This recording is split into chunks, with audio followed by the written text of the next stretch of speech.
Back. So ನಾನು ಕಾವ್ಯ ಪುಟ್ಟಸ್ವಾಮಿ. ಇವತ್ತಿನ ವಿಡಿಯೋದಲ್ಲಿ ನಾನು one of the placental disorder or condition ಅಂತಾನೆ ಹೇಳ್ಬೋದು. So that means the placental abruption ಬಗ್ಗೆ ನಾನು ಈ ವಿಡಿಯೋದಲ್ಲಿ ತಿಳಿಸ್ಕೊಡ್ತಾ ಇದ್ದೀನಿ. ಸೊ ಕನ್ನಡದಲ್ಲಿ ಹೇಳೋದಾದ್ರೆ ಗರ್ಭಚೀಲದಿಂದ ಏನದು ಪ್ಲೆಸೆಂಟ ಬೇರ್ಪಡುವಿಕೆ ಏನಿದೆ, ಸೊ ಅದರಿಂದ ಏನೇನೆಲ್ಲ ಪ್ರಾಬ್ಲಮ್ಸ್ ಆಗುತ್ತೆ, ಸೊ ಯಾಕೆ ಆ ತರ ಆಗುತ್ತೆ, ಸೊ ಡೆಲಿವರಿಗೆ ಮುಂಚೆನೆ ಆ ತರ ಆದ್ರೆ ಏನೆಲ್ಲ ಪ್ರಾಬ್ಲಮ್ಸ್ ಆಗುತ್ತೆ, ಸೊ ಈ ತರ ವಿಚಾರಗಳನ್ನ ನಿಮ್ ಮುಂದೆ ತಂದಿದ್ದೀನಿ. ಸೊ ಡಿಸ್ಕಸ್ ಮಾಡ್ತೀನಿ. ಸೊ ಯಾರೆಲ್ಲ ಫಸ್ಟ್ ಟೈಮ್ ನನ್ನ ಚಾನಲ್ ಅಲ್ಲಿ ವಿಡಿಯೋ ನೋಡ್ತಿದ್ರಾ, ಪ್ಲೀಸ್ ನನ್ನ ಚಾನಲ್ ಅಲ್ಲಿ ಈ ತರ ಸಾಕಷ್ಟು pregnancy related videos, product reviews ಹಾಗೆ ತುಂಬಾ ವಿಡಿಯೋಸ್ ಇದೆ. ಸೊ ನೋಡಿ, ನಿಮ್ಗೂ ಕೂಡ ಇಷ್ಟ ಆಗ್ಬೋದು. ಸೊ ಇಷ್ಟ ಆದ್ರೆ ಆಸ್ ಯೂಶುವಲ್ ಲೈಕ್ ಮಾಡಿ, ಶೇರ್ ಮಾಡಿ, ಸಬ್ಸ್ಕ್ರೈಬ್ ಮಾಡಿ. ಸೊ ಬನ್ನಿ ಇವಾಗ ವಿಡಿಯೋನ ಸ್ಟಾರ್ಟ್ ಮಾಡೋಣ. ಸೊ ಪ್ಲೆಸೆಂಟಲ್ ಅಬ್ರಪ್ಷನ್ ಬಗ್ಗೆ ಮಾತಾಡಕ್ಕಿಂತ ಮುಂಚೆ ನಾವು ನಾರ್ಮಲ್ ಆಗಿ ಪ್ಲೆಸೆಂಟಾ ಏನ್ ಕೆಲಸ ಮಾಡುತ್ತೆ ಅಂತ ನೋಡೋಣ. ಸೊ ಪ್ಲೆಸೆಂಟಲ್ ಫಂಕ್ಷನ್ ಬಗ್ಗೆ ನಾನು ಸಾಕಷ್ಟು ವಿಡಿಯೋ ಮಾಡಿದೀನಿ, ಸೊ ಅದರಲ್ಲಿ ನೀವು ನೋಡಬಹುದು. ಸೊ ಇವಾಗ ನಾನು ಬ್ರೀಫ್ ಆಗು ಕೂಡ ಮೆನ್ಷನ್ ಮಾಡ್ತೀನಿ. ಸೊ ಪ್ಲೆಸೆಂಟಾ ಬಂದು ನಾವು ಡ್ಯೂರಿಂಗ್ ಪ್ರೆಗ್ನೆನ್ಸಿ ಅದನ್ನು ಮಗು ಜೊತೆಗೆ ಅದಕ್ಕೂ ಕೂಡ ಒಂದು ಆರ್ಗನ್ ಅದು, ಸೊ ಅದಕ್ಕೂ ಕೂಡ ಜನ್ಮನ ಕೊಡ್ತೀವಿ. ಸೊ ಅದೇನ್ ಮಾಡುತ್ತೆ ಅಂತಂದ್ರೆ ಮಗುಗೆ ಬೇಕಿರ್ತಕ್ಕಂಥ ಎಲ್ಲಾ ನ್ಯೂಟ್ರಿಯೆಂಟ್ಸ್ ಕೂಡ ಸಪ್ಲೈ ಮಾಡುತ್ತೆ. ಸೊ ಆಕ್ಸಿಜನ್ ಆಗಿರ್ಬೋದು, ಪ್ರತಿಯೊಂದನ್ನು ಕೂಡ ಅದೇ ನೋಡ್ಕೊಳ್ಳುವಂತದ್ದು ಮಗುಗೆ ಹೊಟ್ಟೆ ಒಳಗೆ. ಸೊ ಇದೇನಾಗುತ್ತೆ ಅಂದ್ರೆ ಯಾವ ತರ ಡೆಲಿವರಿ ಆಗುತ್ತೆ ಅಂತ ನೋಡೋದಾದ್ರೆ, ಸೊ ನಮ್ಗೆ ಕಾಂಟ್ರಾಕ್ಷನ್ ಸ್ಟಾರ್ಟ್ ಆಗುತ್ತೆ. ಸೊ ನಾರ್ಮಲ್ ಡೆಲಿವರಿ ಬಗ್ಗೆ ಮಾತಾಡ್ತಾ ಇದ್ದೀನಿ. ಸೊ ಕಾಂಟ್ರಾಕ್ಷನ್ ಸ್ಟಾರ್ಟ್ ಆಗುತ್ತೆ ನಮಗೆ. ಸೊ ಸ್ಟಾರ್ಟ್ ಆದಾಗ ಮಗು ಹೊರಗಡೆ ಬರುತ್ತೆ. ಸೊ ಮಗು ಹೊರಗಡೆ ಬಂದ್ಮೇಲೂ ಕೂಡ ತಾಯಿಗೆ ಸಮ್ ಕಾಂಟ್ರಾಕ್ಷನ್ಸ್ ಇರುತ್ತೆ. ಸೊ ಏನಂದ್ರೆ ಪ್ಲೆಸೆಂಟಾ ಇನ್ನೂ ಯೂಟ್ರಸ್ ವಾಲಿಗೆ ಅಟ್ಯಾಚ್ ಆಗಿರುತ್ತೆ. ಸೊ ಮಗು ಬಂದ್ 30 minutes ಗೆ ಸಮ್ ಕಾಂಟ್ರಾಕ್ಷನ್ಸ್ ಆಗಿ, ಸೊ ಆಮೇಲೆ ಪ್ಲೆಸೆಂಟಾ ಯೂಟ್ರಸ್ ವಾಲ್ ಇಂದ ಸೆಪರೇಟ್ ಆಗಿ ಹೊರಗಡೆ ಬರುವಂತದ್ದು. ಸೊ ಹಿರಿಯರು ಹೇಳ್ತಾರೆ ಕಸ ಹೊರಗಡೆ ಬಂತು ಅಂತ ಏನ್ ಹೇಳ್ತಾರೆ, ಸೊ ಪ್ಲೆಸೆಂಟಾಗೆ ಕಸ ಅಂತ ಹೇಳುವಂತದ್ದು.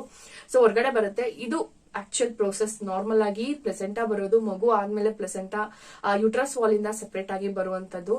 ಸೊ ಡ್ಯೂರಿಂಗ್ ಡೆಲಿವರಿ ಕೂಡ ಮಗುಗೆ ಬೇಕಿರ್ತಕ್ಕಂಥ ನ್ಯೂಟ್ರಿಯೆಂಟ್ಸ್ ಎಲ್ಲವೂ ಕೂಡ ಅದು ಸಪ್ಲೈ ಮಾಡುತ್ತೆ ಪ್ಲೆಸೆಂಟಾ. ಸೊ ಇದು ಆಕ್ಚುಲಿ ನ್ಯಾಚುರಲ್ ಆಗಿ ಇದು ಪ್ರೋಸೆಸ್ ನಡೆಯುವಂತದ್ದು. ಸೊ ಈ ಕಂಡೀಷನ್ ಅಲ್ಲಿ ಅಂದ್ರೆ ಪ್ಲೆಸೆಂಟಾ ಅಬ್ರಪ್ಷನ್ ಕಂಡೀಷನ್ ಅಲ್ಲಿ ಇದೊಂದು ಮೇನ್ ಆಗಿ ಪ್ಲೆಸೆಂಟಲ್ ಡಿಸಾರ್ಡರ್ ಅಂತಾನೆ ಹೇಳ್ಬೋದು. ಸೊ ಇದೇನಾಗತ್ತೆ ಅಂದ್ರೆ ಬಿಫೋರ್ ಡೆಲಿವರಿನೇ ಯೂಟ್ರಸ್ ವಾಲ್ ಇಂದ ಸೆಪರೇಟ್ ಆಗ್ಬಿಡುತ್ತೆ ಪ್ಲೆಸೆಂಟಾ. ಸೊ ಈ ತರ ಕಂಡೀಷನ್ ಗೆ ನಾವು ಪ್ಲೆಸೆಂಟಲ್ ಅಬ್ರಪ್ಷನ್ ಅಂತ ಕರಿತೀವಿ. ಸೊ ಇದು 100 ಮಹಿಳೆಯರಿದ್ದಾರೆ, ಪ್ರೆಗ್ನೆಂಟ್ ಲೇಡೀಸ್ ಇದಾರೆ ಅಂದ್ರೆ ಒಬ್ರಿಗೆ ಈ ತರ ಕಂಡೀಷನ್ ಇರುತ್ತೆ. ಥರ್ಡ್ ಟ್ರೈಮಿಸ್ಟರ್ ಏನಿದೆ ಅವಾಗ ಅವ್ರು ತುಂಬಾ ಹುಷಾರಾಗಿರ್ಬೇಕಾಗತ್ತೆ. ಸೊ ಇದು ಯೂಶುವಲಿ ಕಾಣಿಸ್ಕೊಳ್ಳುವಂತದ್ದೇ ಥರ್ಡ್ ಟ್ರೈಮಿಸ್ಟರ್ ಅಲ್ಲಿ ಯೂಶುವಲಿ ಜಾಸ್ತಿ ಕಾಣಿಸ್ಕೊಳ್ಳುವಂತದ್ದು. ಸೊ ಈ ಟೈಮ್ ಅಲ್ಲಿ ನಾವು ತುಂಬಾ ಹುಷಾರಾಗಿರ್ಬೇಕಾಗತ್ತೆ. ಇವಾಗ ನಾವು ಪ್ಲೆಸೆಂಟಲ್ ಅಬ್ರಪ್ಷನ್ ಬಗ್ಗೆ ತಿಳ್ಕೊಂಡ್ವಿ. ಸೊ ಈ ತರ ಪ್ಲೆಸೆಂಟಲ್ ಅಬ್ರಪ್ಷನ್ ಇಂದ ಏನ್ ಕಾಸ್ ಅಂದ್ರೆ ಏನ್ ಪ್ರಾಬ್ಲಮ್ ಆಗುತ್ತೆ ಅಂತ ನೋಡೋದಾದ್ರೆ, ಸೊ ಇವಾಗ ತಾಯಿ ಮತ್ತೆ ಮಗುನ ಇಬ್ರು ತಗೊಳ್ಳೋದಾದ್ರೆ ಇಲ್ಲಿ ಸೊ ತಾಯಿಗೆ ಏನಾಗುತ್ತೆ, ಪ್ಲೆಸೆಂಟಾ ಯೂಟ್ರಸ್ ವಾಲ್ ಇಂದ ಸೆಪರೇಟ್ ಆಗೋದ್ರಿಂದ ಬೇಗ ಸೊ ಬ್ಲೀಡಿಂಗ್ ಆಗಕ್ ಸ್ಟಾರ್ಟ್ ಆಗುತ್ತೆ. ಸೊ ಬ್ಲೀಡಿಂಗ್ ಆಗಕ್ ಸ್ಟಾರ್ಟ್ ಆಗಿ ತಾಯಿಗೆ ಅನಿಮಿಯಾ ಆಗಬಹುದು. ಸೊ ಸಮ್ ಆರ್ಗನ್ನೇ ಫೇಲ್ಯೂರ್ ಆಗ್ಬಹುದು. ಸೊ ಅಷ್ಟು ಬ್ಲೀಡಿಂಗ್ ಆಗಿ ಸೊ ಈ ತರ ಆಗ್ಬಹುದು, ಒಂದು ಆರ್ಗನ್ನೇ ಡ್ಯಾಮೇಜ್ ಆಗುವಂತದ್ದು. ಸೊ ಇನ್ನ ಸಿವಿಯರ್ ಕಂಡೀಷನ್ ಅಲ್ಲಿ ತುಂಬಾ ಸಿವಿಯರ್ ಪ್ಲೆಸೆಂಟಲ್ ಅಬ್ರಪ್ಷನ್ ಇದೆ ಅಂತಂದ್ರೆ ಆ ತಾಯಿಗೆ ಯೂಟ್ರಸ್ ನೇ ತೆಗೆದ್ಬಿಡ್ತಾರೆ. ಸೊ ಅವ್ರು ಮತ್ತೆ ಪ್ರೆಗ್ನೆಂಟ್ ಆಗಕ್ ಆಗಲ್ಲ. ಸೊ ಈ ತರ ರಿಸ್ಕ್ ಇದೆ ಈ ಪ್ಲೆಸೆಂಟಲ್ ಅಬ್ರಪ್ಷನ್ ಇಂದ ತಾಯಿಗೆ. ಸೊ ಇವಾಗ ಮಗುನ ತಗೊಳ್ಳೋದಾದ್ರೆ ಏನಾಗುತ್ತೆ ಅಂದ್ರೆ ಪ್ರೀ ಮೆಚ್ಯೂರ್ ಬರ್ತ್ ಆಗ್ಬಿಡುವಂತದ್ದು. ಸೊ ಈ ತರ ಆದಾಗ ಮಗು ಏನಾಗುತ್ತೆ ಅಂದ್ರೆ ನಮ್ಮ ಇದ್ರ ಪ್ರಕಾರ ಸೊ 38 weeks ಆದ್ಮೇಲೆ ಡೆಲಿವರಿ ಆದ್ರೆ ಅದು normal, okay baby complete develop ಆಗಿದೆ ಅಂತ. ಸೊ ಬಿಫೋರ್ 38 weeks ಏನಾದ್ರು ಡೆಲಿವರಿ ಆಯ್ತಂದ್ರೆ ಅದು ಪ್ರೀ ಮೆಚ್ಯೂರ್ ಬೇಬಿ ಆಗಿರುತ್ತೆ. ಸೊ ಏನ್ ಡೆವಲಪ್ ಆಗ್ಬೇಕು ಅದು ಕಂಪ್ಲೀಟ್ ಆಗಿ ಡೆವಲಪ್ ಆಗಿರಲ್ಲ. ಸೊ ಅದೇನಾದ್ರು ಹುಟ್ಟಿದ್ರು ಕೂಡ ಅದನ್ನ ತುಂಬಾ ಕೇರ್ ಆಗಿ ನೋಡ್ಕೋಬೇಕು. ಸೊ ಕೆಲವೊಂದ್ ಮಕ್ಳು ಹುಟ್ಟಾಗ ಬದುಕಿರ್ತವೆ. ಸೊ ಆಮೇಲೆ ಏನಾಗುತ್ತೆ, ಸಮ್ ಇಶ್ಯೂಸ್ ಸ್ಟಾರ್ಟ್ ಆಗುತ್ತೆ, ಅಂದ್ರೆ ಹೆಲ್ತ್ ಇಶ್ಯೂಸ್ ಎಲ್ಲ ಆಗಿ ಮಗು ಉಳಿಯೋದಿಲ್ಲ, ಅದು ಕೂಡ ತೀರೋಗುತ್ತೆ. ಸೊ ಈ ತರ ಸಿಚುವೇಶನ್ ಇರುತ್ತೆ ಪ್ರೀ ಮೆಚ್ಯೂರ್ ಬರ್ತ್ ಅಲ್ಲಿ. ಸೊ ಕೆಲವೊಂದ್ ಏನಾಗ್ಬಿಡುತ್ತೆ ಹೊಟ್ಟೆ ಒಳಗಡೆನೆ ತುಂಬಾ ಅಂದ್ರೆ ಏನಂದ್ರೆ ಪ್ಲೆಸೆಂಟಾ ಯೂಟ್ರಸ್ ವಾಲ್ ಇಂದ ಸೆಪರೇಟ್ ಆದಾಗ ಸೊ ತಾಯಿಯಿಂದ ಕನೆಕ್ಷನ್ ಇರಲ್ಲ ಪ್ಲೆಸೆಂಟಾಗೆ. ಸೊ ಪ್ಲೆಸೆಂಟಾ ಮಗುಗೆ ಬೇಕಿರ್ತಕ್ಕಂಥ ನ್ಯೂಟ್ರಿಯೆಂಟ್ಸ್ ಏನು ಆಕ್ಸಿಜನ್ ಏನು ಕೂಡ ಸಪ್ಲೈ ಮಾಡೋದಿಲ್ಲ. ಸೊ ಅವಾಗ ಏನಾಗುತ್ತೆ ಅಂತಂದ್ರೆ ಮಗು ಸತ್ತೋಗುತ್ತೆ ಹೊಟ್ಟೆಯಲ್ಲಿ. ಸೊ ಈ ತರ ಎಲ್ಲ ರಿಸ್ಕ್ ಇದೆ ಈ ಪ್ಲೆಸೆಂಟಲ್ ಅಬ್ರಪ್ಷನ್ ಇಂದ. ಮೇಲೆ 3 ಕ್ಲಾಸಿಫಿಕೇಶನ್ ಮಾಡ್ತಾರೆ. ಸೊ ಒಂದು ಮೈಲ್ಡ್, ಮಾಡರೇಟ್ ಮತ್ತೆ ಸಿವಿಯರ್ ಅಂತ. ಸೊ 3 ಕ್ಲಾಸಿಫಿಕೇಶನ್ ಮಾಡ್ತಾರೆ. ಸೊ ಮೈಲ್ಡ್ ಏನಂತಂದ್ರೆ some part of the placenta ಮಾತ್ರ ಸೆಪರೇಟ್ ಆಗಿರುತ್ತೆ. ಸೊ ಈ ತರ ಕಂಡೀಷನ್ ಅಲ್ಲಿ ಅಂದ್ರೆ ಏನು ಬ್ಲೀಡಿಂಗ್ ಆಗೋದಿಲ್ಲ, ಏನು ಆಗೋದಿಲ್ಲ, ತಾಯಿಗೆ ಮತ್ತೆ ಮಗುಗೆ ಯಾವುದೇ ಪ್ರಾಬ್ಲಮ್ ಇರೋದಿಲ್ಲ. ಸೊ ಇದನ್ನ ನಾವು ಮೈಲ್ಡ್ ಪ್ಲೆಸೆಂಟಲ್ ಅಬ್ರಪ್ಷನ್ ಅಂತ ಕರೀತಾರೆ. ಸೊ ಒಂದು ಮಾಡಿರೇಟ್ ಅಂತ ಅಂದ್ರೆ ಏನಂದ್ರೆ ಇವಾಗ ಸ್ವಲ್ಪ ಒಂದು ಅರ್ಧ ಭಾಗ ಪ್ಲೆಸೆಂಟಾ ಸೆಪರೇಟ್ ಆಗ್ಬಿಟ್ಟಿರುತ್ತೆ. ಸೊ ಈ ತರ ಕಂಡೀಷನ್ ಅಲ್ಲಿ ಅವ್ರಿಗೆ ವಜೈನಲ್ ಬ್ಲೀಡಿಂಗ್ ಆಗ್ತಾ ಇರುತ್ತೆ ಆಯ್ತಾ. ಸೊ ಆದ್ರೂ ಕೂಡ ಅದನ್ನ ನಾವು ಡಾಕ್ಟರ್ಸ್ ಏನ್ ಮಾಡ್ತಾರೆ, ಅವ್ರನ್ನ ಅಡ್ಮಿಟ್ ಮಾಡ್ಕೊಂಡು ಅವ್ರಿಗೆ ಮಗು ಅವಶ್ಯನ ಆಗದವ್ರ ತರ ಸೊ ಸೊ ಆ ತರ ಟ್ರೀಟ್ಮೆಂಟ್ ಕೊಡ್ತಾ ಇರ್ತಾರೆ. ಸೊ ಇದನ್ನ ಕ್ಯೂರಬಲ್ ಟ್ರೀಟ್ ಮಾಡ್ಕೋಬಹುದು ನಾವು ಸಮ್ ಟ್ರೀಟ್ಮೆಂಟ್ ಇಂದ. ಸೊ ಇದನ್ನ ಮಾಡಿರೇಟ್ ಎಂದು ಪ್ಲೆಸೆಂಟಲ್ ಅಬ್ರಪ್ಷನ್ ಅಂತಾರೆ. ಸೊ ಇನ್ನೊಂದು ಬಂದು ಸಿವಿಯರ್ ಅಂತಂದ್ರೆ ಇದನ್ನ ನಾವು ಟ್ರೀಟ್ ಮಾಡಕ್ ಆಗಲ್ಲ. ಸೊ ಏನ್ ಮಾಡ್ತಾರೆ ಅಂತಂದ್ರೆ ಫುಲ್ ಕಂಪ್ಲೀಟ್ ಪ್ಲೆಸೆಂಟಾ ಸೆಪರೇಟ್ ಆಗ್ಬಿಟ್ಟಿರುತ್ತೆ ಯೂಟ್ರಸ್ ವಾಲ್ ಇಂದ. ಸೊ ಇದೇನಾಗುತ್ತೆ ಅಂದ್ರೆ ತುಂಬಾ ಬ್ಲೀಡಿಂಗ್ ಆಗ್ತಾ ಇರುತ್ತೆ ತಾಯಿಗೆ. ಸೊ ಬ್ಲೀಡಿಂಗ್ ಆದಾಗ ತಾಯಿಗೆ ಅನಿಮಿಯಾ ಆಗುತ್ತೆ. ಅನಿಮಿಯಾ ಅಂದ್ರೆ ಕಂಟಿನ್ಯೂಸ್ ಆಗಿ ಬ್ಲಡ್ ಲಾಸ್ ಆಗ್ತಿದ್ರೆ ಏನಾಗುತ್ತೆ ಇಲ್ಲಿ, ಸೊ ಅನಿಮಿಯಾ ಆಗುತ್ತೆ. ಸೊ ಅದರ ಆರ್ಗನ್ ಡ್ಯಾಮೇಜ್ ಆಗುತ್ತೆ. ಸೊ ಇಲ್ಲ ಅಂದ್ರೆ ಯೂಟ್ರಸ್ ನೇ ತೆಗಿತಾರೆ, ಇಲ್ಲ ಪ್ರೆಗ್ನೆನ್ಸಿ ಎಂಡ್ ಮಾಡ್ತಾರೆ. ಸೊ ಈ ತರ ಎಲ್ಲ ಸಿಚುವೇಶನ್ ಇದ್ರೆ ಸಿವಿಯರ್ ಪ್ಲೆಸೆಂಟಲ್ ಅಬ್ರಪ್ಷನ್ ಅಂತ ಹೇಳ್ತಾರೆ. ನಮಗೆ ಇವಾಗ ಪ್ಲೆಸೆಂಟಲ್ ಅಬ್ರಪ್ಷನ್ ಆಗಿದೆ ಅಂತ ನಮ್ಗೆ ಹೆಂಗ್ ಗೊತ್ತಾಗುತ್ತೆ? ಸೊ ಸಿಂಪ್ಟಮ್ಸ್ ಏನೆಲ್ಲ ಇರುತ್ತೆ ಅಂತ ನೋಡೋದಾದ್ರೆ, ಫಸ್ಟ್ ಒನ್ ಬಂದು ವಜೈನಲ್ ಬ್ಲೀಡಿಂಗ್ ಬಂದು ದ ಮೋಸ್ಟ್ ಕಾಮನ್ ಸಿಂಪ್ಟಮ್ಸ್ ಅಂತಾನೆ ಹೇಳ್ಬೋದು. ಸೊ ಇದೇನಾಗತ್ತೆ ಅಂತಂದ್ರೆ ಬಿಫೋರ್ ಡೆಲಿವರಿ ಡೇಟ್ ಏನಿದೆ ವೀಕ್ಸ್ ಗಿಂತಾನು ಮುಂಚೆನೆ ನಿಮ್ಗೆ ವಜೈನಲ್ ಬ್ಲೀಡಿಂಗ್ ಸ್ಟಾರ್ಟ್ ಆಗುತ್ತೆ. ಸೊ ಈ ತರ ಆದಾಗ ನೀವು ಇಮಿಡಿಯೇಟ್ ಆಗಿ ಡಾಕ್ಟರ್ ಹತ್ರ ಹೋಗ್ಬೇಕಾಗುತ್ತೆ. ಸೊ ನೆಕ್ಸ್ಟ್ ಬಂದು ನಿಮ್ಗೆ ಕಾಂಟ್ರಾಕ್ಷನ್ ಸ್ಟಾರ್ಟ್ ಆಗುತ್ತೆ. ಸೊ ಡೆಲಿವರಿ ಟೈಮ್ ಅಲ್ಲಿ ನಮ್ಗೆ ಯಾವ ತರ ಕಾಂಟ್ರಾಕ್ಷನ್ಸ್ ಇರುತ್ತೆ, ಸೊ ಆ ತರ ಕಾಂಟ್ರಾಕ್ಷನ್ ಇವಾಗ್ಲೇ ಸ್ಟಾರ್ಟ್ ಆಗುತ್ತೆ. ಸೊ ಆಮೇಲೆ ಏನಾಗುತ್ತೆ ಅಂದ್ರೆ ಸಿವಿಯರ್ ಆಗಿ ಬ್ಯಾಕ್ ಪೇನ್ ಮತ್ತೆ ಸ್ಟಮಕ್ ಪೇನ್ ಸ್ಟಾರ್ಟ್ ಆಗುತ್ತೆ. ಸೊ ಮತ್ತೆ ಟೆಂಡರ್ನೆಸ್ ಆಗುತ್ತೆ ಗರ್ಭಕೋಶ. ಸೊ ಹಾಗೆ ಏನಂತಂದ್ರೆ ತುಂಬಾ ನಿಮ್ಗೆ ಡಿಸ್ಕಂಫರ್ಟ್ ಫೀಲ್ ಆಗ್ತಾ ಇರುತ್ತೆ. ಸೊ ಈ ತರ ಫೀಲ್ ಇದ್ರೆ ಇದನ್ನ ಸಿಂಪ್ಟಮ್ಸ್ ಫಾರ್ ಪ್ಲೆಸೆಂಟಲ್ ಅಬ್ರಪ್ಷನ್ ಅಂತ ಹೇಳ್ತಾರೆ. ಸೊ ನಿಮಗೇನಾದ್ರು ಈ ತರ ಯಾವುದೇ ಸಿಂಪ್ಟಮ್ಸ್ ಇದ್ರೆ ಪ್ಲೀಸ್ ಬೇಗ ಹೋಗಿ ಡಾಕ್ಟರ್ ಹತ್ರ ತೋರಿಸ್ಕೊಳ್ಳಿ. ಸೊ ಅವರು ನಿಮ್ಗೆ ಟ್ರೀಟ್ ಮಾಡ್ತಾರೆ. ಅಟ್ಲೀಸ್ಟ್ ಟ್ರೀಟ್ ಮಾಡಕ್ಕಾದ್ರೆ ಟ್ರೀಟ್ ಮಾಡ್ತಾರೆ, ಇಲ್ಲ ಅಂತಂದ್ರೆ ಅಟ್ಲೀಸ್ಟ್ ಎಮರ್ಜೆನ್ಸಿ ಸಿ ಸೆಕ್ಷನ್ ಆದ್ರೂ ಕೂಡ ಮಾಡ್ತಾರೆ. ಸೊ ಹಾಗಾಗಿ ನಿಮ್ಗೆ ಏನಾದ್ರು ಈ ತರ ಸಿಂಪ್ಟಮ್ಸ್ ಇದ್ರೆ ಬೇಗ ಹೋಗಿ ನೀವು ಡಾಕ್ಟರ್ ಹತ್ರ ತೋರಿಸ್ಕೊಳ್ಳಿ. ಪ್ಲೆಸೆಂಟಲ್ ಅಬ್ರಪ್ಷನ್ ಟೈಪ್ಸ್ ನೋಡೋದಾದ್ರೆ, so based on the bleeding, vaginal bleeding ಮೇಲೆ ನಾವು ಇಲ್ಲಿ 2 ಟೈಪ್ಸ್ ನ ಮಾಡಿದ್ದಾರೆ. ಒಂದು ಕನ್ಸೀಲ್ಡ್ ಮತ್ತೆ ಒಂದು ರಿವೀಲ್ಡ್ ಅಂತ. ಕನ್ಸೀಲ್ಡ್ ಅಂದ್ರೆ ಏನ್ ಗೊತ್ತಾ, ಇಂಟರ್ನಲ್ ಬ್ಲೀಡಿಂಗ್ ಅಂತಾರೆ. ಅಂದ್ರೆ ನಮ್ಗೆ ವಜೈನಲ್ ಬ್ಲೀಡಿಂಗ್ ಆದ್ರೆ ಗೊತ್ತಾಗುತ್ತೆ ನಮ್ಗೆ ಏನೋ ಬ್ಲೀಡಿಂಗ್ ಆಗ್ತಿದೆ, ನಾವು ಡಾಕ್ಟರ್ನ ಮೀಟ್ ಮಾಡ್ಬೇಕಂತ. ಬಟ್ ಇಲ್ಲೇನಾಗುತ್ತೆ ಕನ್ಸೀಲ್ಡ್ ಅಲ್ಲಿ ಅಂದ್ರೆ ಇಂಟರ್ನಲ್ ಬ್ಲೀಡಿಂಗ್ ಆಗಕ್ ಶುರು ಆಗುತ್ತೆ. ಸೊ ಇದಂತೂ ತುಂಬಾ ಸಿವಿಯರ್ ಅಂತಾನೆ ಹೇಳ್ಬೋದು. ಸೊ ನಾನು ಅವಾಗ್ಲೇ ಸಿಂಪ್ಟಮ್ಸ್ ಮೆನ್ಷನ್ ಮಾಡುವಾಗ್ಲೇ ಹೇಳ್ದೆ ವಜೈನಲ್ ಬ್ಲೀಡಿಂಗ್ ಆಗುತ್ತೆ ಅಂತ. ಬಟ್ ಈ ತರ ಕನ್ಸೀಲ್ಡ್ ಕಂಡೀಷನ್ ಅಲ್ಲಿ ಏನಾಗುತ್ತೆ ಅಂದ್ರೆ ನಿಮ್ಗೆ ಯಾವುದೇ ಬ್ಲೀಡಿಂಗು ಕೂಡ ಆಗೋದಿಲ್ಲ. ಸೊ ಇದೊಂದು ಸಿಚುವೇಶನ್. ಸೊ ಇದಂತೂ ತುಂಬಾ ಡೆಡ್ಲಿ ಡೇಂಜರಸ್ ಅಂತಾನೆ ಹೇಳ್ಬೋದು. ಸೊ ಈ ತರ ಕಂಡೀಷನ್ ಆದಾಗ ತಾಯಿಗೂ ಗೊತ್ತಾಗಲ್ಲ ನಮ್ಗೆ ಈ ತರ ಕಂಡೀಷನ್ ಆಗಿದೆ ಅಂತ. ಸೊ ಇಮಿಡಿಯೇಟ್ ಆಗಿ ಡಾಕ್ಟರ್ ಹತ್ರನೂ ಹೋಗಕ್ಕಾಗಲ್ಲ. ಸೊ ಈ ತರ ಕಂಡೀಷನ್ ಇರುತ್ತೆ. ಸೊ ಅದನ್ನ ಕನ್ಸೀಲ್ಡ್ ಪ್ಲೆಸೆಂಟಲ್ ಅಬ್ರಪ್ಷನ್ ಅಂತ ಹೇಳ್ತಾರೆ.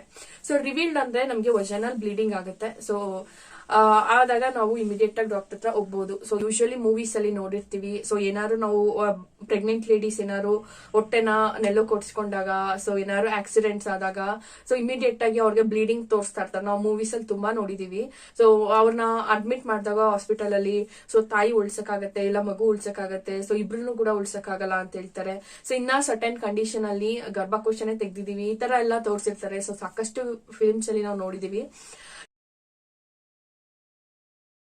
ಈ ಪ್ಲೆಸೆಂಟಲ್ ಅಬ್ರಪ್ಷನ್ ಆಗಕ್ಕೆ ಏನೆಲ್ಲ ಕಾರಣಗಳಿಂದ ಈ ಪ್ಲೆಸೆಂಟಲ್ ಅಬ್ರಪ್ಷನ್ ಪ್ರಾಬ್ಲಮ್ ಆಗುತ್ತೆ ಅಂತ ನೋಡೋಣ. ಸೊ ಮೊದಲನೇದಾಗಿ ನಿಮ್ಗೆ ಏನಾದ್ರು IBP ಇದ್ರೆ ನಿಮ್ಮ ಡ್ಯೂರಿಂಗ್ ಪ್ರೆಗ್ನೆನ್ಸಿನಲ್ಲಿ ಈ ತರ ಆಗೋ ಚಾನ್ಸಸ್ ಇರುತ್ತೆ. ಸೊ ನೆಕ್ಸ್ಟ್ ಬಂದು ನೀವೇನಾದ್ರು ಸ್ಮೋಕರ್ಸ್, ಡ್ರಂಕರ್ಸ್, ಏನಾದ್ರು ಡ್ರಿಂಕ್ಸ್ ಮಾಡ್ತಿದ್ದೀರಾ, ಸ್ಮೋಕ್ ಮಾಡ್ತಿದ್ದೀರಾ ಅಂದ್ರೂ ಕೂಡ ಈ ತರ ಆಗೋ ಚಾನ್ಸಸ್ ಇರುತ್ತೆ. ಸೊ ನಿಮ್ಗೆ ಏನಾದ್ರು ಫಸ್ಟ್ ಪ್ರೆಗ್ನೆನ್ಸಿಲಿ ಪ್ಲೆಸೆಂಟಲ್ ಅಬ್ರಪ್ಷನ್ ಇಂದು ನಿಮ್ಗೆ ಸೆಕೆಂಡ್ ಪ್ರೆಗ್ನೆನ್ಸಿಲೂ ಕೂಡ ಬರೋ ಚಾನ್ಸಸ್ ಇರುತ್ತೆ. ಸೊ ಹಾಗೆ ಫ್ಯಾಮಿಲಿ ಹಿಸ್ಟ್ರಿನ ತಗೋತಾರೆ. ಸೊ ಅಂದ್ರೆ ಜೆನೆಟಿಕ್ಸ್ ಅಂತಾನೆ ಹೇಳ್ಬೋದು. ಸೊ ನಿಮ್ಮ ಫ್ಯಾಮಿಲಿ ಹಿಸ್ಟ್ರಿಲಿ ಯಾರಿಗಾರು ಈ ತರ ಪ್ರಾಬ್ಲಮ್ ಆಗಿತ್ತು ಅಂದ್ರೆ ನಿಮ್ಗೂ ಕೂಡ ರಿಪೀಟ್ ಆಗೋ ಚಾನ್ಸಸ್ ಇರುತ್ತೆ.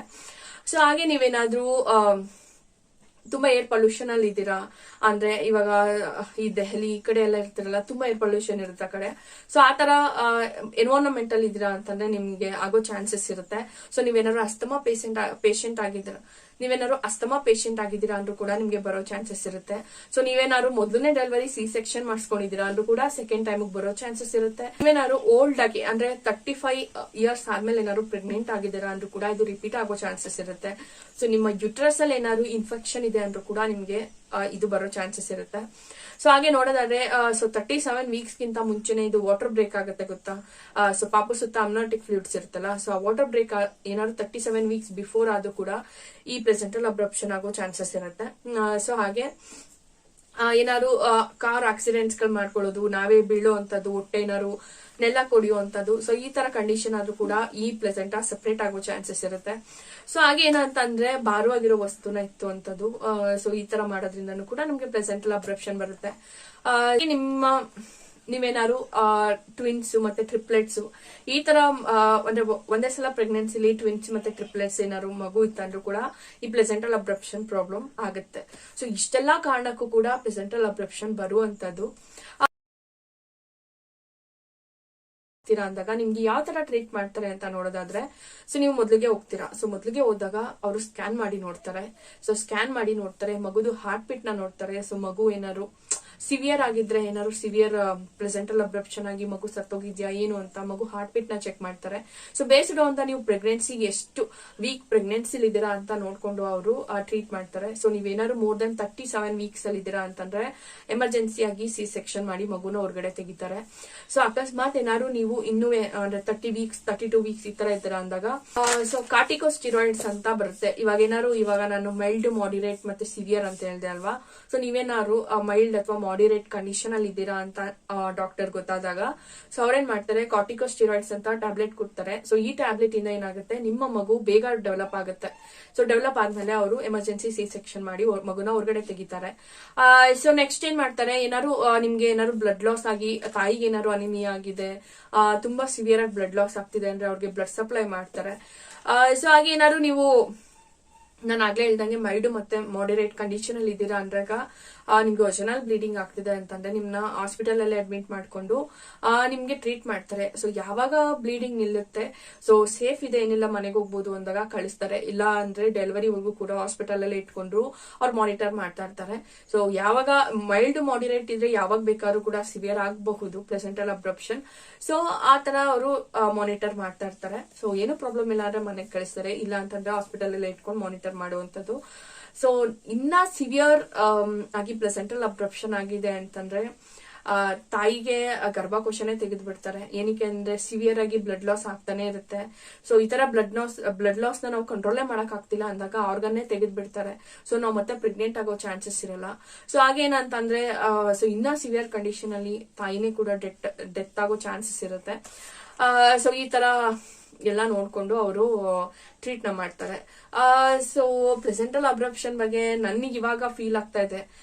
ಸೊ ಮೂವೀಸ್ ಅಲ್ಲೂ ಕೂಡ ನಾವು ತುಂಬಾ ನೋಡಿದೀವಿ. ಸೊ ಹೊಟ್ಟೆ ಏನಾದ್ರು ನೆಲ ಕೊಡ್ದಾಗ, ಏನಾದ್ರು ಆಕ್ಸಿಡೆಂಟ್ಸ್ ಆದಾಗ ಸೊ ಬ್ಲೀಡಿಂಗ್ ನ ತೋರಿಸ್ತಾರೆ ತಾಯಿ ಕಾಲ ಹತ್ರ. ಆಮೇಲೆ ಹಾಸ್ಪಿಟಲ್ ಕರ್ಕೊಂಡು ಹೋದಾಗ ಅವರು ತುಂಬಾ ತಾಯಿ ಉಳ್ಸಕ್ಕಾಗಲ್ಲ, ಮಗು ಉಳ್ಸಕ್ಕಾಗಲ್ಲ, ಹಂಗೆ ಹಿಂಗೆ ಹೇಳ್ತಾರೆ ತುಂಬಾ ಅಲ್ವಾ. ಸೊ ನಂಗೆ ಇವಾಗ ಅರ್ಥ ಆಗ್ತಾ ಇದೆ. ನನ್ನ ಪ್ರೆಗ್ನೆನ್ಸಿನಲ್ಲಿ ನಮ್ಮ ಮಮ್ಮಿ ಆಗಿರ್ಬೋದು, ನಮ್ಮ ಅತ್ತೆ ಮಾವ ಆಗಿರ್ಬೋದು, ಸೊ ನಾನು ಅಪ್ಸ್ಟೇರ್ಸ್ ಹತ್ತುವಾಗ ನಿಧಾನಕ್ಕೆ ಹತ್ತು, ಹೊಟ್ಟೆಗೆ ಹೊಡ್ಸ್ಕೊಬಿಡ ಈ ತರ ಎಲ್ಲ ಹೇಳ್ತಾ ಇದ್ರು. ಸೊ ಏನಕ್ಕೆ ಹೇಳ್ತಿದ್ರು ಅಂತ ನಾನು ಇವಾಗ ಈ ವಿಡಿಯೋಸ್ ಮಾಡ್ತಿರೋದ್ರಿಂದ ನನಗೆ ಎಷ್ಟೊಂದು ವಿಚಾರಗಳು ನನಗೆ ಇವಾಗ ತಿಳಿತಾ ಇದೆ. ಸೊ ಹಾಗಾಗಿ ಏನು ನಾವು ಪ್ರಿಕಾಷನ್ ನ ತಗೋಬಹುದು ಅಂತ ನೋಡೋದಾದ್ರೆ, ಸೊ ಯಾರೆಲ್ಲ ಸ್ಮೋಕರ್ಸ್ ಮತ್ತೆ ಡ್ರಂಕರ್ಸ್ ಇದ್ದೀರಾ, ಪ್ರೆಗ್ನೆಂಟ್ ಲೇಡೀಸ್, ಪ್ಲೀಸ್ ಅವಾಯ್ಡ್ ಮಾಡಿ ಸ್ಮೋಕ್ ಮಾಡೋದನ್ನೆಲ್ಲ. ಸೊ ಇದನ್ನ ತುಂಬಾ ಪ್ರಾಬ್ಲಮ್ಸ್ ಆಗುತ್ತೆ. ಸೊ ನಾವು ಸ್ಮೋಕ್ ಮಾಡ್ತಿದೀವಿ ಮತ್ತೆ ಡ್ರಂಕ್ ಮಾಡ್ತಿದ್ವಿ ಅಂದ್ರೆ ನಮಗೆ ಪ್ಲೆಸೆಂಟಾ ಪ್ರೀವಿಯಾ ಬರುವಂತ ಚಾನ್ಸಸ್ ಕೂಡ ಇರುತ್ತೆ. ಸೊ ಹಾಗಾಗಿ ಅದನ್ನ ಅವಾಯ್ಡ್ ಮಾಡಿ. ಸೊ ಸ್ಮೋಕ್ ಮತ್ತೆ ಡ್ರಂಕರ್ಸ್ ಯಾರಿದ್ರೆ ಅವಾಯ್ಡ್ ಮಾಡಿ. ಸೊ ಆಮೇಲೆ ಏನಂತಂದ್ರೆ ಸೀಟ್ ಬೆಲ್ಟ್ ನ ಯೂಸ್ ಮಾಡಿ. ನೀವೇನಾದ್ರು ಕಾರಲ್ಲಿ ಟ್ರಾವೆಲ್ ಮಾಡ್ತಿದ್ದೀರಾ ಅಂದಾಗ ಸೊ ವಿಧಿ ಏನು ಹೇಳಕ್ಕಾಗಲ್ಲ, ಸೊ ಹೆಂಗೆ ಏನು ಅಂತ. ಸೊ ಸೇಫ್ ಆಗಿ ನೀವು ನಿಮ್ಮ ಸೇಫ್ಟಿ ನೀವು ಇರ್ಬೇಕಾಗತ್ತೆ. ಸೊ ಅದಕ್ಕೋಸ್ಕರ ಸೀಟ್ ಬೆಲ್ಟ್ ನ ಯೂಸ್ ಮಾಡಿ. ಸೊ ಪ್ರೆಗ್ನೆಂಟ್ ಲೇಡೀಸು ತಿರ್ಗಾಡುವಾಗ ಹುಷಾರಾಗಿ ತಿರ್ಗಾಡಿ ನೋಡ್ಕೊಂಡು, ಏನಾದ್ರು ಸ್ಲಿಪ್ ಆಗೋವಂಥದ್ದು, ನೀರ್ ಬಿದ್ದಿದೆ ಅಂದ್ರೆ ಜಾರುವಂಥದ್ದು, ಈ ತರ ಎಲ್ಲ ಮಾಡ್ಕೊಳಕ್ ಹೋಗ್ಬೇಡಿ. ಸೊ ಆದಷ್ಟು ನಿಮ್ಮ ಸೇಫ್ಟಿಲಿರಿ, ಅಷ್ಟೇ ಪ್ರಿಕಾಷನ್. ಇದು ನಮ್ಮ ಕೈಯಲ್ಲಿರುವಂತದ್ದು. ಸೊ ಕೆಲವೊಂದು ಇಂಟರ್ನಲ್ ನಾವೇನು ಮಾಡಕ್ಕಾಗಲ್ಲ. ಸೊ ಅಷ್ಟೇ ಸಿಂಪ್ಟಮ್ಸ್ ಬಂದ ತಕ್ಷಣ ನೀವು ಡಾಕ್ಟರ್ ಹತ್ರ ಹೋಗಿ, ಸೊ ಅವರು ನಿಮ್ಗೆ ಟ್ರೀಟ್ ಮಾಡ್ತಾರೆ. ಸೊ ಇಷ್ಟೇ. ಸೊ ಈ ವಿಡಿಯೋ ಓದುವಾಗ್ಲೇ ನನ್ಗೊಂಥರ ಫೀಲ್ ಆಗ್ತಾ ಇತ್ತು. ಸೊ ಅದಕ್ಕೆ ಸೇಫ್ ಆಗಿರಿ ಡೆಲಿವರಿ ಆಗೋವರೆಗೂ, ಆಮೇಲೆ ಇದ್ದಿದ್ದೆ ಜೀವನ ಅಂತ ಹೇಳ್ತೀನಿ. ಸೊ ಇಷ್ಟೇ, ಈ ವಿಡಿಯೋನ ಇಲ್ಲಿಗೆ ನಿಲ್ಲಿಸ್ತೀನಿ. ಸೊ ನಿಮ್ಗೆಲ್ಲ ನಾನು ಕೊಟ್ಟಿರ್ತಕ್ಕಂಥ ಮಾಹಿತಿ ಯೂಸ್ಫುಲ್ ಇದೆ, ಇಷ್ಟ ಆಗಿದೆ ಅಂತ ಭಾವಿಸ್ತೀನಿ. ಸೊ ನಿಮ್ಗೆ ಏನಾದ್ರು ಇಷ್ಟ ಆದ್ರೆ ಆಸ್ ಯೂಶುವಲ್ ಲೈಕ್ ಮಾಡಿ, ಶೇರ್ ಮಾಡಿ, ಸಬ್ಸ್ಕ್ರೈಬ್ ಮಾಡಿ. ಸೊ ನೆಕ್ಸ್ಟ್ ವಿಡಿಯೋದಲ್ಲಿ ಸಿಗ್ತೀನಿ ಅಂತ ಹೇಳ್ತಾ thank you so much for watching.